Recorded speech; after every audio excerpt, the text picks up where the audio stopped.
Hai teman-teman, saya Agustin Sabarni Tambunan, NIM 0320190030.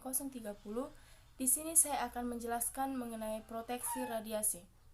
Sebelum saya menjelaskan tentang proteksi radiasi, ada baiknya kita mengetahui terlebih dahulu apa itu radiasi.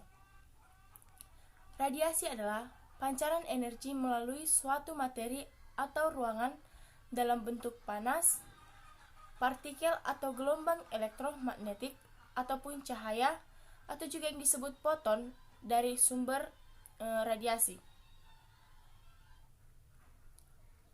Radiasi dalam bentuk gelombang elektromagnetik atau yang sering juga disebut dengan foton itu radiasi yang tidak mempunyai massa dan muatan listrik. Contohnya itu gamma dan sinar X.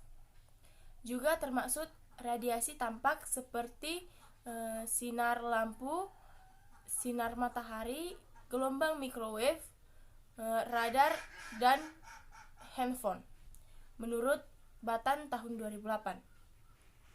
Kemudian sumber radiasi itu ada dua, yaitu sumber alam dan sumber buatan. Di mana sumber alam itu bahan-bahan radioaktif alam yang berperan sebagai sumber radiasi alam.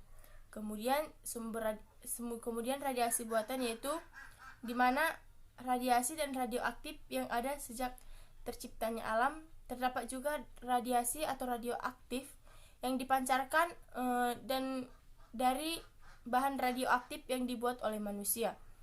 Contohnya itu seperti percobaan nuklir yang berpindah ke lingkungan.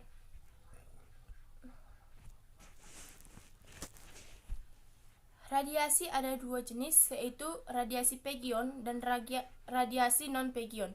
Di mana radiasi pegion ini itu jenis radiasi yang menyebabkan proses ionisasi atau terbentuknya ion positif dan ion negatif apabila berinteraksi dengan materi.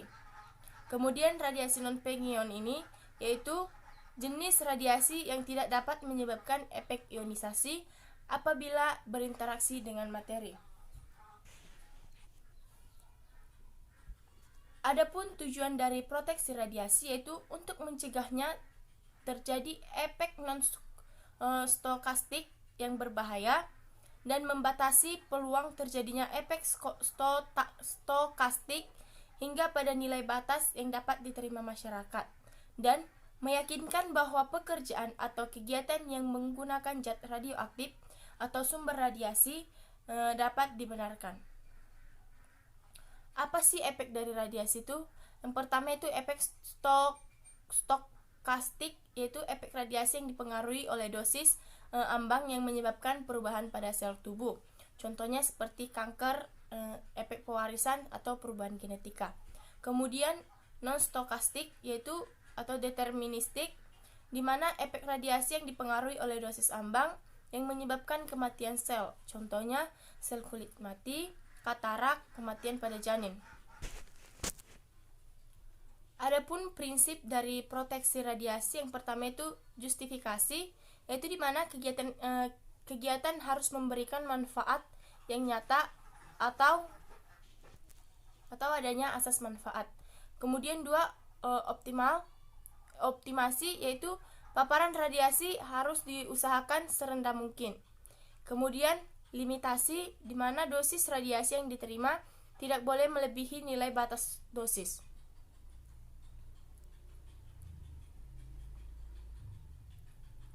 Jadi pada dasarnya proteksi radiasi itu secara umum ditunjukkan untuk mencegah terjadinya efek deterministik yang membahayakan kesehatan seseorang dan mengurangi frekuensi terjadinya efek stokastik ke tingkat yang cukup rendah sehingga dapat diterima oleh setiap anggota masyarakat. Proteksi radiasi ini dilakukan terhadap sumber, yaitu sinar seperti sinar X, kemudian terhadap pekerja, pasien, dan lingkungan. Adapun proteksi radiasi terhadap sumber yaitu adanya jarak. Paling efektif karena berbanding langsung dengan jumlah dan lama bekerja berbanding terbalik dengan jarak. Kemudian waktu. Di sini membatasi waktu generator dihidupkan, waktu berkas diarahkan, dan waktu ruang pakai. Kemudian penggunaan perisai yaitu dari timbal atau beton. Yang pertama itu perisai sumber, yaitu dari pabrik atau kotak selubung utama, yaitu pelindung PB, proteksi tabung sinar X yang disimpan. Kemudian dibedakan tipe diagnostik dan terapi. Perisai strukturan yaitu terhadap sinar X yang bermanfaat, kebocoran, radiasi hambur, yaitu kotak berlapis PB, kemudian mengelilingi ruangan. Perisai primer itu untuk radiasi sinar primer, yaitu berkas guna, misalnya tempat tabung sinar X, kaca timbal tabir fluoroskopi. Kemudian perisai sekunder yaitu untuk radiasi sekunder atau sinar hambur, misalnya pakaian proteksi, perisai yang dapat dipindah-pindahkan. Proteksi terhadap tenaga kerja yaitu penggunaan APD seperti handscoon, apron berlapis PB 0,5, sepatu, tutup kepala, banu dicuci dengan sodium etilen diamin tetraasetik asid. Kemudian alat untuk mencatat dosis personil yaitu film budget, itu catat dosis radiasi yang diterima personil jika terkena berbagai jenis radiasi. Kemudian dosimeter saku itu memantau dosis yang diterima individu atau lebih teliti daripada nomor 1 karena ada perubahan zat kimia sesuai dengan dosis yang diterima. Kemudian Geiger-Müller survimeter itu mengukur laju pemaparan di lingkungan seperti pintu, jendela, dinding, dan udara. Kemudian proteksi terhadap pasien itu harus atas permintaan dokter, dosis radiasi sekecil mungkin, waktu sesingkat mungkin, organ reproduksi dilindungi, dan kontraindikasinya ini pada pasien yang sedang hamil.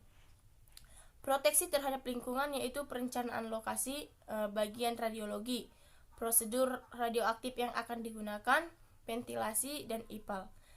Kedua itu besar alat disesuaikan besar rumah sakit. Kemudian ketiga, proteksi radiasi peralatan ronsen dan dinding ruangan. Yang keempat, pengontrolan ketat individu dan tempat radiosotop disimpan. Proteksi terhadap Kemudian evaluasi proteksi dari radiasi ini, yang pertama itu melakukan pemeriksaan fisik sebelum penggunaan alat yaitu bagi pekerja, kemudian pemeriksaan fisik berkala, kemudian penafsiran pengendapan radioaktivitas secara internal dengan dosis uji, keempat pemanfaatan personil, yang kelima survei radiasi pencemaran dengan pemantauan lingkungan seperti udara, tanah, air, lumpur, tumbuhan, hewan, makanan. Di sini itu tujuannya untuk menentukan kualitas lingkungan.